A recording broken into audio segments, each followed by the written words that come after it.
Hello students, welcome to my channel Sarolia Classes once again. Student, today in this video we will discuss exercise 3.4 of class 8 mathematics. Okay, this is the last exercise of chapter 3rd understanding quadrilateral. So let's start the exercise. So first question is state whether true और false. तो हमें क्या करना है, here some statements are given, इन्हें हमें क्या करना है, ट्रू फॉल्स चेक करना है. तो देखिए फर्स्ट स्टेटमेंट क्या गिवन है हमें, ऑल रेक्टेंगल्स आर स्क्वायर. तो देखिए ये ट्रू होगा या फॉल्स होगा, all rectangles are square. This is false statement, this is false statement. क्यों होगा, देखिए क्योंकि ऑल रेक्टेंगल्स स्क्वायर नहीं हो सकते, but all squares are rectangles. All squares rectangle हो सकते हैं, होते हैं, बट ऑल रेक्टेंगल स्क्वायर नहीं हो सकते. क्यों नहीं हो सकते, क्योंकि ऑल रेक्टेंगल्स स्क्वायर की डेफिनेशन एंड प्रॉपर्टी को सेटिस्फाई नहीं करते हैं. ठीक है, जैसे हम बनाते हैं, देखिए सपोज हम एक यहाँ पर क्वाड्रिलेटरल ड्रॉ करते हैं और एक दूसरा क्वाड्रिलेटरल ड्रॉ करते हैं. ठीक है, फर्स्ट क्वाड्रिलेटरल में all sides are equal and all angles are 90 degree. Second quadrilateral में only opposite sides are equal and all angles are 90 degree. तो देखिए हम दोनों को रेक्टेंगल कह सकते हैं, दोनों को क्या कह सकते हैं, रेक्टेंगल. क्यों कह सकते हैं, क्योंकि रेक्टेंगल का डेफिनेशन क्या होता है, opposite sides are equal and all angles are 90 degree. तो दोनों में अपोजिट साइड्स इक्वल हैं एंड ऑल एंगल 90 डिग्री हैं. तो दोनों स्क्वायर तो होंगे, दोनों रेक्टेंगल तो होंगे, बट दोनों स्क्वायर नहीं हो सकते. क्यों नहीं हो सकते दोनों स्क्वायर, क्योंकि देखिए स्क्वायर की डेफिनेशन क्या होती है, all sides are equal and all angles are 90 degrees. ठीक है, तो देखिए स्क्वायर में ऑल साइड्स इक्वल होनी चाहिए और ऑल एंगल्स 90 डिग्री के होने चाहिए. ठीक है, तो हम क्या कह सकते हैं, all rectangles can not be square but all squares are rectangle. तो ये स्टेटमेंट क्या होगा, फॉल्स होगा. ठीक है, अगर ये स्टेटमेंट होता ऑल स्क्वायर्स आर रेक्टेंगल तब ये ट्रू होता. ओके, अब देखिए नेक्स्ट, देखिए B part, all rhombus are parallelogram. देखिए ये स्टेटमेंट बिल्कुल ट्रू है, ऑल रोम्बस आर पैरेललोग्राम. अगर हम कोई भी रोम्बस ड्रॉ करते हैं, आप जानते हैं रोम्बस का डेफिनेशन क्या होता है, रोम्बस में ऑल साइड्स आर इक्वल. तो देखिए कोई भी हम क्वाड्रिलेटरल ड्रॉ करते हैं जिसमें ऑल साइड्स क्या हैं, इक्वल होती हैं. तो जैसे हम एक स्क्वायर का शेप बना लेते हैं, स्क्वायर भी एक रोम्बस होता है क्योंकि उसमें ऑल साइड्स क्या होती हैं, इक्वल होती हैं. और एक हम सपोज इस तरह का क्वाड्रिलेटरल बनाते हैं जिसमें ऑल साइड्स इक्वल हैं, तो ये भी क्या होगा, रोम्बस होगा. तो रोम्बस का डेफिनेशन क्या होता है, all sides are equal. Angle कुछ भी हो सकते हैं, एंगल इक्वल हो भी सकते हैं, नहीं भी हो सकते हैं. ठीक है, लेकिन ऑल साइड्स क्या होती हैं, इक्वल होती हैं. तो ये डेफिनेशन होती है किसकी, रोम्बस की, ऑल साइड्स आर इक्वल. और रोम्बस में क्या क्या प्रॉपर्टीज़ होती हैं रोम्बस की, रोम्बस में अपोजिट एंगल इक्वल होते हैं. ठीक है, एंड अपोजिट साइड्स क्या होती हैं, पैरेलल होती हैं, और diagonals bisect each other and perpendicular to each other. ये क्या होती हैं, रोम्बस की प्रॉपर्टी होती हैं. तो देखिए ऑल रोम्बस आर पैरेललोग्राम, सभी रोम्बस क्या होते हैं, पैरेललोग्राम होते हैं. ये ट्रू है. क्यों है, देखिए आप कोई भी रोम्बस ड्रॉ कर लीजिए, वो रोम्बस किसको सेटिस्फाई करेगा, पैरेललोग्राम की डेफिनेशन को सेटिस्फाई करेगा. पैरेललोग्राम की डेफिनेशन क्या होती है, अपोजिट साइड्स आर पैरेलल. तो जिस क्वाड्रिलेटरल में भी अपोजिट साइड्स पैरेलल होती हैं वो क्या होता है, पैरेललोग्राम होता है. तो देखिए स्क्वायर में क्या होता है, अपोजिट साइड्स पैरेलल होती हैं, तो स्क्वायर भी क्या होगा, पैरेललोग्राम होगा. ठीक है, और रेक्टेंगल में भी अपोजिट साइड्स पैरेलल होती हैं, तो रेक्टेंगल भी क्या होगा, पैरेललोग्राम होगा. ठीक है, और रोम्बस में भी क्या होती हैं, अपोजिट साइड्स पैरेलल होती हैं, तो रोम्बस भी क्या होंगे, पैरेललोग्राम होंगे. तो हम क्या कह सकते हैं, ऑल रोम्बस आर पैरेललोग्राम. क्यों होते हैं ऑल रोम्बस पैरेललोग्राम, क्योंकि सभी रोम्बस में अपोजिट साइड्स पैरेलल होती हैं. ठीक है, और यही पैरेललोग्राम की डेफिनेशन होती है। पैरेललोग्राम की डेफिनेशन भी यही होती है, अपोजिट साइड्स क्या होनी चाहिए, पैरेलल होनी चाहिए। ठीक है, तो हम यहाँ पर इसको क्या कह सकते हैं, ट्रू स्टेटमेंट। अब आते हैं सी पर, all squares are rhombus and also rectangle. तो हमें देखिए ऑल स्क्वायर, जितने भी स्क्वायर होते हैं वो रोम्बस होते हैं और रेक्टेंगल भी होते हैं। तो देखिए ये स्टेटमेंट भी ट्रू होगा। क्यों होगा, देखिए स्क्वायर रोम्बस की प्रॉपर्टीज़, रोम्बस की डेफिनेशन को भी सेटिस्फाई करता है और स्क्वायर रेक्टेंगल की डेफिनेशन को भी सेटिस्फाई करता है। रोम्बस की डेफिनेशन को क्यों सेटिस्फाई करता है, रोम्बस की डेफिनेशन क्या होती है, आप ऑल साइड्स आर इक्वल। ठीक है, एंगल उसमें कुछ भी हो सकता है, कितना 90 भी हो सकते हैं, 90 से छोटे भी हो सकते हैं। रोम्बस की डेफिनेशन में केवल क्या वर्ड यूज़ किया जाता है, ऑल साइड्स आर इक्वल। तो देखिए सभी स्क्वायर में ऑल साइड इक्वल होती हैं, तो हम क्या कह सकते हैं, ऑल स्क्वायर्स आर रोम्बस। आप देखिए ऑल स्क्वायर आर रेक्टेंगल्स, सभी स्क्वायर क्या होते हैं, रेक्टेंगल भी होते हैं। क्यों होते हैं, देखिए क्योंकि all square satisfy the definition of rectangle. Rectangle की डेफिनेशन क्या होती है, opposite sides are equal and all angle are 90 degree. तो देखिए जितने भी आप स्क्वायर ड्रॉ करेंगे उनमें ऑल एंगल्स 90 डिग्री होते हैं एंड अपोजिट साइड्स क्या होती हैं, इक्वल होती है। अपोजिट साइड इक्वल होती है ना, अनइक्वल तो नहीं होती ना स्क्वायर में, अपोजिट साइड इक्वल होती है। तो देखिए स्क्वायर रेक्टेंगल की डेफिनेशन को भी सेटिस्फाई करता है, स्क्वायर रोम्बस की डेफिनेशन को भी सेटिस्फाई करता है। It means all squares are rhombus, all squares are rectangle. ठीक है, this is true statement. Now come to next D part. तो डी पार्ट को देख लीजिए, इसको थोड़ा रफ कर देते हैं। डी पार्ट में क्या है, देखिए all squares are not parallelogram. बताइए ये ट्रू होगा या फॉल्स होगा, all squares are not parallelogram. देखिए पैरेललोग्राम की डेफिनेशन क्या होती है, पैरेललोग्राम की डेफिनेशन होती है अपोजिट साइड्स आर पैरेलल। तो देखिए जितने भी स्क्वायर होते हैं, जितने भी स्क्वायर होते हैं उनमें अपोजिट साइड तो पैरेलल होती है ना। ठीक है, तो हम क्या कह सकते हैं, जितने भी स्क्वायर हैं सभी पैरेललोग्राम होते हैं, सभी स्क्वायर क्या होते हैं, पैरेललोग्राम होते हैं।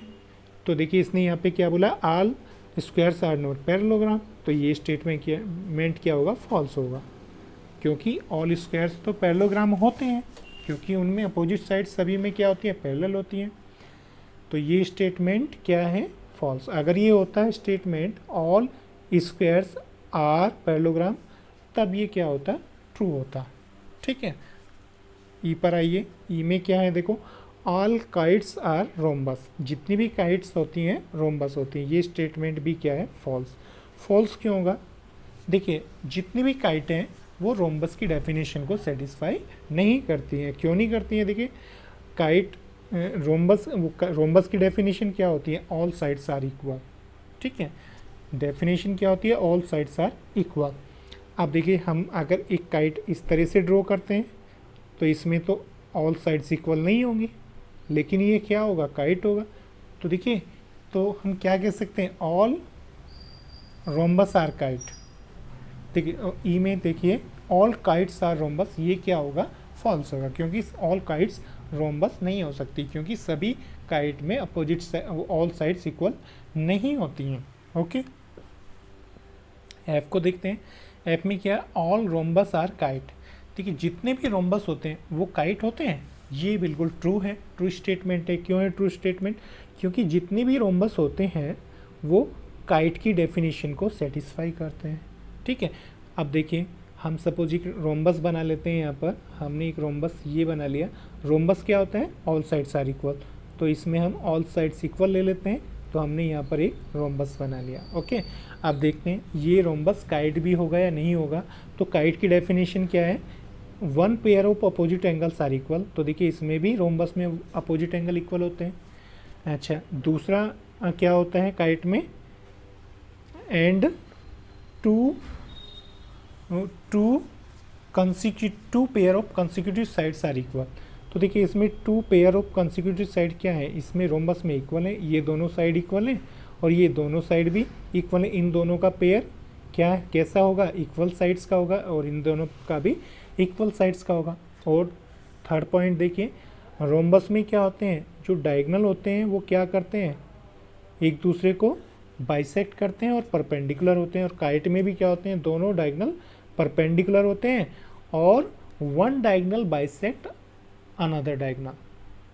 काइट में केवल एक डायगोनल दूसरी डायगोनल को बाइसेक्ट करता है, ठीक है, लेकिन रोम्बस में दोनों डायगोनल क्या करते हैं, एक दूसरे को बाइसेक्ट करते हैं। तो देखिए यहाँ पर हम क्या कह सकते हैं, rhombus, all rhombus are kite, ठीक है ना, क्योंकि जितने भी रोम्बस होते हैं वो रोम्बस काइट की डेफिनेशन को भी सेटिस्फाई करते हैं, ठीक है। इसके बाद जी देखते हैं, जी में क्या है, देखो जी में क्या है, इसे थोड़ा रफ करते हैं। जी में देखिए, जी को चेक कीजिए, जी में ऑल पैरेललोग्राम्स आर ट्रेपेजियम। देखिए जितने भी पैरेललोग्राम होते हैं वो ट्रेपेजियम होते हैं। तो सबसे पहले तो हमें देखना होगा ट्रेपेजियम की डेफिनेशन क्या होती है। ट्रेपेजियम की डेफिनेशन क्या होती है, one pair of opposite sides are parallel. तो देखिए ट्रेपेजियम में one pair of opposite sides क्या होते हैं, पैरेलल होते हैं, ठीक है। अब देखो अगर हम कोई पैरेललोग्राम ड्रॉ करते हैं, पैरेललोग्राम में क्या होते हैं, अपोजिट साइड्स आर पैरेलल, इसमें दोनों पेयर अपोजिट साइड्स के पैरेलल होते हैं। ट्रेपेजियम में one pair of opposite sides parallel होता है। देखो तो हम क्या कह सकते हैं, देखिए जितने भी आप पैरेललोग्राम ड्रॉ करेंगे उनमें at least one pair of opposite sides तो पैरेलल होगा ना, ठीक है ना, one pair of opposite sides parallel होता है। और पैरेललोग्राम की, ट्रेपेजियम की भी डेफिनेशन क्या होती है, at least one pair of opposite sides क्या होनी चाहिए, पैरेलल होने चाहिए। एक से ज़्यादा भी कितने भी हो सकते हैं, लेकिन एटलीस्ट वन जरूर होना चाहिए, at least one pair of opposite sides क्या होने चाहिए, पैरेलल। तो देखिए हम क्या कह सकते हैं, ऑल पैरेललोग्राम्स आर ट्रेपेजियम, ये ट्रू होगा, ठीक है, क्योंकि जितने भी पैरेललोग्राम होते हैं वो सभी ट्रेपेजियम की डेफिनेशन को भी सेटिस्फाई करते हैं, ओके। अब देखिए लास्ट देखिए, ऑल स्क्वायर्स आर ट्रेपेजियम, जितने भी स्क्वायर होंगे वो सभी क्या होंगे, ट्रेपेजियम होंगे। ये भी बिल्कुल ट्रू स्टेटमेंट होगा, क्योंकि सभी स्क्वायर में क्या होते हैं, one pair, at least one pair of opposite sides क्या होती हैं, पैरेलल होती हैं। इसमें तो दोनों अपोजिट साइड्स पैरेलल होती हैं स्क्वायर में। और हमें क्या चाहिए ट्रेपेजियम के लिए, कम से कम एक जरूर चाहिए, at least one pair of opposite sides क्या चाहिए, पैरेलल चाहिए। तो इसमें तो दोनों पैरेलल मिल जाएंगे आपको। तो हम क्या कह सकते हैं, all squares are trapezium but all trapezium can not be square.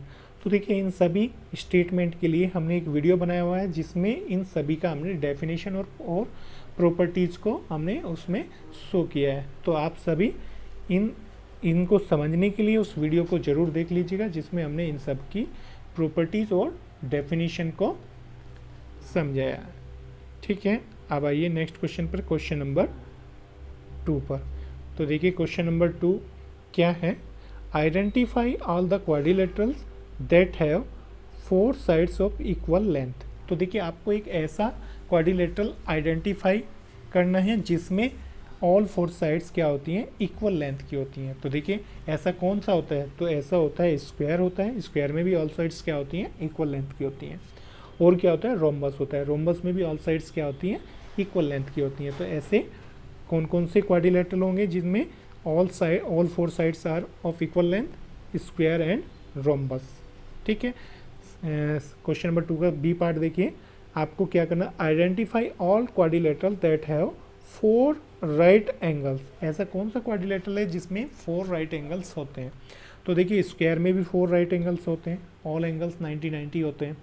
Rectangle में भी ऑल एंगल क्या होते हैं, रेक्टेंगल में भी ऑल एंगल्स क्या होते हैं, राइट एंगल्स होते हैं। तो ये केवल 2 क्वाड्रिलेटरल होंगे, स्क्वायर एंड रेक्टेंगल, जिसमें ऑल एंगल्स कैसे होते हैं, ऑलवेज 90 डिग्री होते हैं। Now come to next question, question number 3। What is question number 3, explain how a square is a quadrilateral. आपको बताना है, देखिए एक स्क्वायर को हम क्वाड्रिलेटरल क्यों कह सकते हैं, एक स्क्वायर को हम पैरेललोग्राम क्यों कह सकते हैं, एक स्क्वायर को हम रोम्बस क्यों कहते हैं, एक स्क्वायर को हम रेक्टेंगल क्यों कहते हैं, ठीक है। तो देखिए स्क्वायर को हम क्वाड्रिलेटरल भी कह सकते हैं, पैरेललोग्राम भी कह सकते हैं, रोम्बस भी कह सकते हैं, रेक्टेंगल भी कह सकते हैं, या हम कह सकते हैं all squares are quadrilateral, all squares are parallelogram, all squares are rhombus, all squares are rectangle, ठीक है। बट इसका कन्वर्स ट्रू नहीं होगा, हम ये नहीं कह सकते ऑल क्वाड्रिलेटरल आर स्क्वायर, हम ये भी नहीं कह सकते ऑल पैरेललोग्राम आर स्क्वायर, हम ये भी नहीं कह सकते ऑल रोम्बस आर स्क्वायर, और हम ये भी नहीं कह सकते ऑल रेक्टेंगल आर स्क्वायर। ठीक है, तो चलिए देखिए समझिए। तो देखिए हमें देखना है हम स्क्वायर, ऑल स्क्वायर को हम क्वाड्रिलेटरल क्यों कह सकते हैं, इसका रीजन हम यहाँ पर बताएंगे। देखिए क्वेश्चन सॉल्यूशन नंबर 3 का फर्स्ट पार्ट देखिए, सिंस स्क्वायर हैज़ 4 साइड, जितने भी स्क्वायर होते हैं सब में 4 साइड होती है, और जिसमें 4 साइड होती है उसे हम क्या कहते हैं, क्वाड्रिलेटरल। तो इसीलिए हम स्क्वायर को क्या कहते हैं, क्वाड्रिलेटरल। तो देखिए since square has 4 side therefore square is a quadrilateral. तो हमसे यही पूछा गया था इसमें, एक स्क्वायर को क्वाड्रिलेटरल क्यों कहते हैं। तो क्यों कहते हैं क्वाड्रिलेटरल, इसका हमने रीजन आपको बता दिया है। कौन सा रीजन है, क्योंकि स्क्वायर में 4 साइड होती हैं, इसलिए स्क्वायर को हम क्वाड्रिलेटरल कहते हैं। Okay, square has 4 side therefore square is a quadrilateral. तो यहाँ पर हमने फर्स्ट पार्ट का यहाँ पर आंसर दे दिया है। Explain how square is a quadrilateral. तो इसका रीजन क्या हुआ, square has 4 side therefore square is a quadrilateral. अब देखिए हम यहाँ पर बताएंगे square is a parallelogram. Square को पैरेललोग्राम क्यों कहते हैं। देखिए पैरेललोग्राम क्या होता है, जिसमें अपोजिट साइड्स क्या होती हैं, पैरेलल होती हैं। तो स्क्वायर में भी अपोजिट साइड्स पैरेलल होती हैं, इसलिए स्क्वायर भी क्या होगा, एक पैरेललोग्राम होगा। तो इसका भी रीजन हम यही देंगे, in square opposite sides are parallel therefore square is a parallelogram. ठीक है, क्योंकि स्क्वायर में क्या होती हैं, अपोजिट साइड्स पैरेलल होती हैं, इसलिए स्क्वायर भी क्या होते हैं, पैरेललोग्राम होते हैं। ओके, थर्ड क्या है, देखिए स्क्वायर इज ए रोम्बस। देखिए स्क्वायर रोम्बस क्यों होते हैं, आपको पता है रोम्बस किसे कहते हैं। रोम्बस का मीनिंग क्या होता है, all sides are equal. Angle कुछ भी हो उससे हमें कोई मतलब नहीं है, ऑल साइड्स आर इक्वल। ठीक है, रोम्बस में क्या होती है, ऑल साइड इक्वल, और स्क्वायर में भी तो ऑल साइड्स इक्वल ही होती हैं। तो हम क्या कह सकते हैं, स्क्वायर को रोम्बस कह सकते हैं। देखो तो हम यहाँ पे क्या लिखेंगे, इसका रीजन सॉल्यूशन नंबर 3 का third part, in square all sides are equal. Square में ऑल साइड्स इक्वल होती हैं, therefore square is a rectangle, इसलिए स्क्वायर क्या होते हैं, रेक्टेंगल भी होते हैं। अब देखिए फोर्थ पार्ट क्या है, स्क्वायर इज ए रेक्टेंगल। एक स्क्वायर को हम रेक्टेंगल कह सकते हैं, बट एक रेक्टेंगल को स्क्वायर नहीं कह सकते।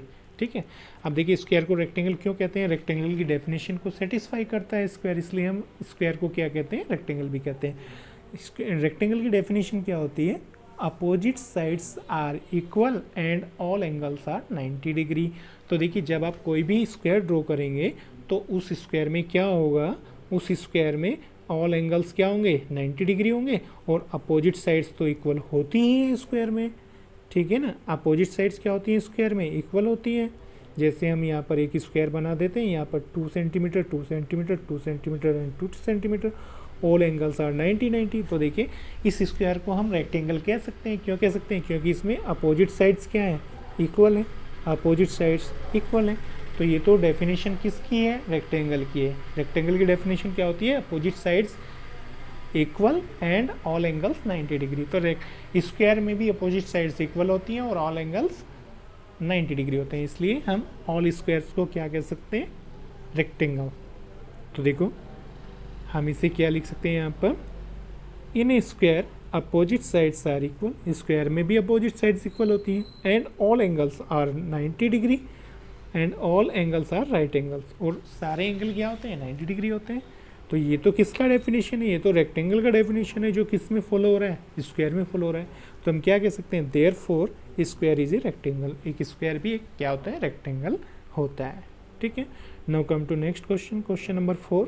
इसमें हमें क्या करना है, name the quadrilateral whose diagonals bisect each other. ठीक है, आपको उस क्वाड्रिलेटरल का नाम बताना है जिसमें डायगोनल बाइसेक्ट ईच अदर, एक दूसरे को बाइसेक्ट करते हैं। और कौन सा बताना है आपको, उस क्वाड्रिलेटरल का नाम आपको बताना है whose diagonal are perpendicular bisector of each other. फिर उसके बाद थर्ड पार्ट में क्या बताना है, name the quadrilateral whose diagonals are equal, जिसके डायगोनल इक्वल होते हैं। तो देखिए सबसे पहले हम उस डायगोनल को बताते हैं, उस क्वाड्रिलेटरल को बताएंगे जिसमें डायगोनल क्या होते हैं, bisect each other. Bisect each other का मतलब दोनों एक दूसरे को बाइसेक्ट करते हैं, इक्वल पार्ट में डिवाइड करते हैं। चाहे वो दोनों डायगोनल इक्वल हों या ना हो, बट एक दूसरे को इक्वल पार्ट में डिवाइड करते हैं। तो देखिए सबसे पहले हम बात करते हैं स्क्वायर की। तो देखिए स्क्वायर में क्या होता है, दोनों डायगोनल बाइसेक्ट करते हैं एक दूसरे को। इसका मीनिंग क्या है, देखो समझो, अगर हम कोई स्क्वायर यहाँ पर बनाते हैं, स्क्वायर में दो डायगोनल ड्रॉ करते हैं, दोनों डायगोनल पॉइंट ओ पर क्या करते हैं, इंटरसेक्ट करते हैं, तो हम यहाँ पर क्या कह सकते हैं, देखिए स्क्वायर में दोनों डायगोनल एक दूसरे को बाइसेक्ट करते हैं। इसका मतलब क्या है, देखिए ओ ए पार्ट किसके इक्वल होगा, ओ सी पार्ट के इक्वल होगा। ये दोनों पार्ट क्या होंगे, इक्वल होंगे। एंड ओ बी किसके इक्वल होगा, ओ डी के इक्वल होगा। क्यों होगा, क्योंकि स्क्वायर में डायगोनल बाइसेक्ट ईच अदर, दोनों डायगोनल एक दूसरे को बाइसेक्ट कर देते हैं, टू इक्वल पीसीज में कट कर देते हैं। ओके, आप देखिए और क्या होगा इसके बाद, रेक्टेंगल। देखिए रेक्टेंगल में भी क्या होता है, दोनों डायगोनल एक दूसरे को बाइसेक्ट करते हैं। कैसे करते हैं, देखिए समझिए उसको भी। देखो इसको हम कैसे समझ सकते हैं, एक रेक्टेंगल ड्रॉ कर लेते हैं, इस रेक्टेंगल में दो डायगोनल ड्रॉ कर लेते हैं, दोनों डायगोनल इक्वल हैं, इसमें दोनों डायगोनल क्या है, इक्वल है। अब देखिए दोनों डायगोनल एक दूसरे को बाइसेक्ट करेंगे। बाइसेक्ट का मतलब क्या है, जितना पार्ट ये होगा उतना ही पार्ट ये होगा, और जितना पार्ट ये होगा उतना ही पार्ट ये होगा। तो इसका मीनिंग क्या है, दोनों डायगोनल एक दूसरे को बाइसेक्ट करेंगे। तो रेक्टेंगल में भी दोनों डायगोनल एक दूसरे को बाइसेक्ट करते हैं। ठीक है, स्क्वायर में भी बाइसेक्ट करते हैं, रेक्टेंगल में भी बाइसेक्ट करते हैं। अब रोम्बस की बात कर लेते हैं। देखिए रोम्बस अगर हम ड्रॉ करते हैं कोई, तो रोम्बस को समझिए। रोम्बस ड्रॉ कर लेते हैं यहाँ पर एक। रोम्बस में क्या होता है, all sides are equal, angle equal हो या नहीं हो, लेकिन ऑल साइड्स आर इक्वल। तो एक रोम्बस हमने ड्रॉ किया। आप देखो रोम्बस के दोनों डायगोनल कैसे होते हैं, एक दूसरे को बाइसेक्ट करते हैं। जितना पार्ट ये होगा उतना ही पार्ट ये होगा, जितना लेंथ ये होगा उतना ही लेंथ ये होगा। लेकिन ऑल दोनों डायगोनल का लेंथ इक्वल होगा, ये कंपलसरी नहीं है। रोम्बस में दोनों डायगोनल का लेंथ इक्वल होगा, ये कंपलसरी नहीं है। ठीक है, लेकिन दोनों डायगोनल एक दूसरे को बाइसेक्ट करते हैं, ये 100% क्या होता है, ट्रू। इट मीन्स ये दोनों पार्ट क्या होंगे, इक्वल होंगे। ठीक है, आपस में इक्वल होंगे। तो देखिए ऐसे कौन कौन से क्वाड्रिलेटरल हो गए जिसमें डायगोनल क्या होते हैं, बाइसेक्ट करते हैं।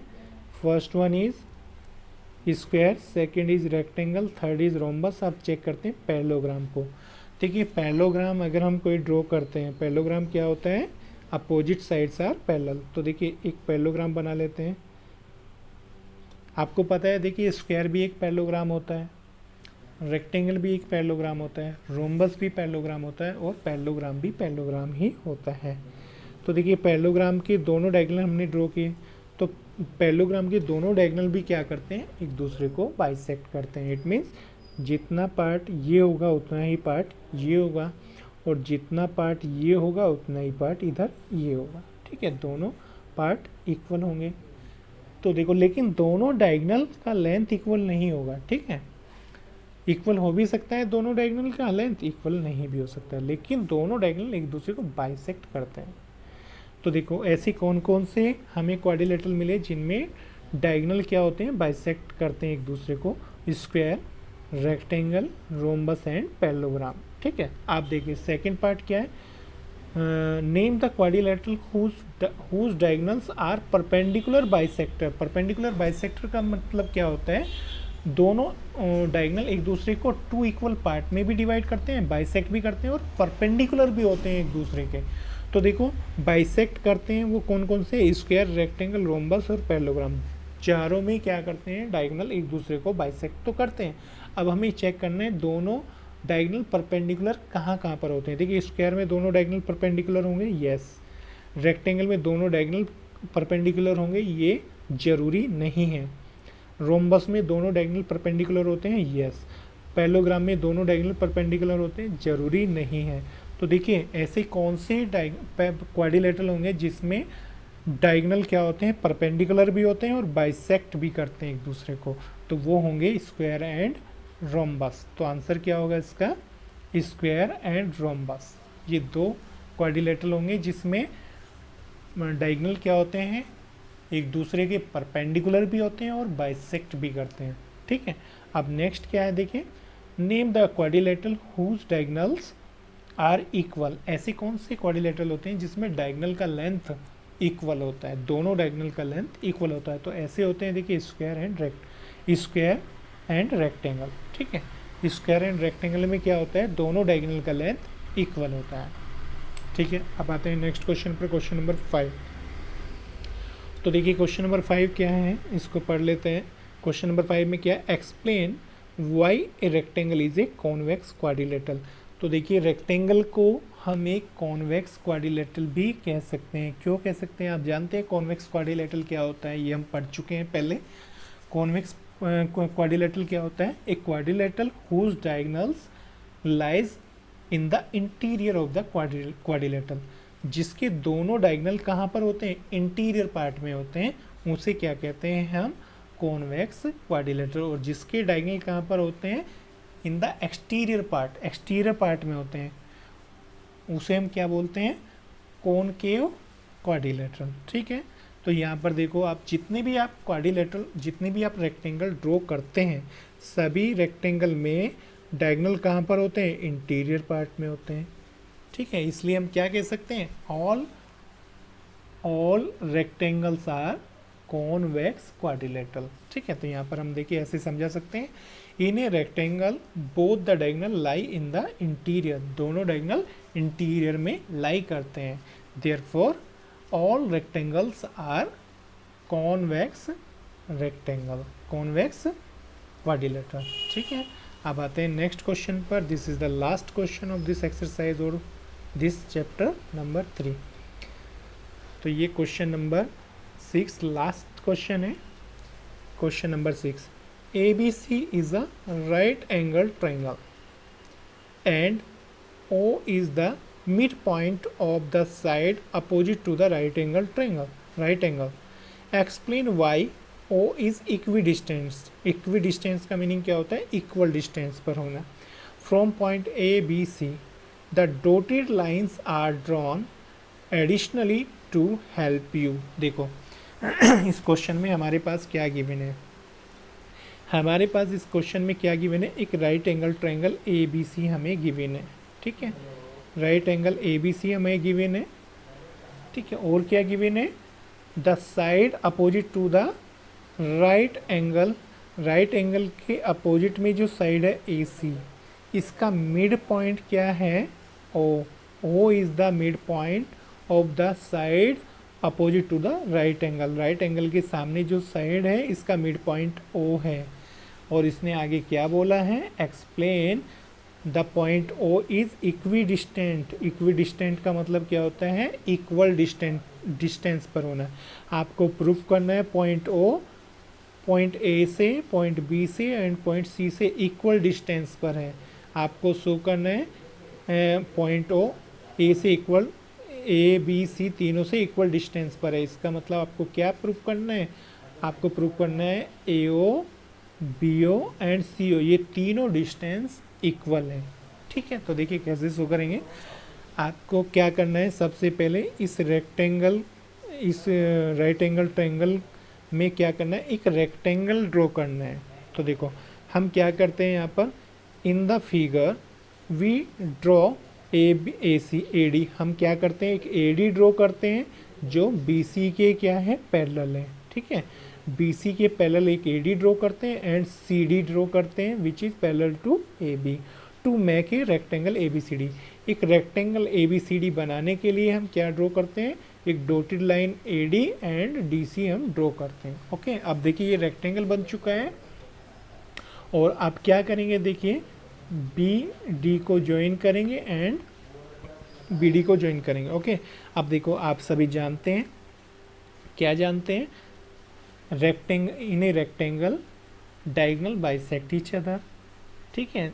दोनों देखिए दो रेक्टेंगल में क्या होता है, डायगोनल बाइसेक्ट करते हैं, इट मीन जितनी लेंथ इस पार्ट की होगी AO की, उतनी लेंथ किसकी होगी, OC पार्ट की होगी, और जितनी लेंथ किसकी होगी, OB की होगी, उतनी ही लेंथ OD की होगी, ठीक है। अब आपको देखिए ये दोनों पार्ट क्या हैं, इक्वल हैं, ये दोनों पार्ट क्या हैं, इक्वल हैं, और ये दोनों पार्ट भी आपस में इक्वल हैं, ठीक है। और आपको पता है, देखिए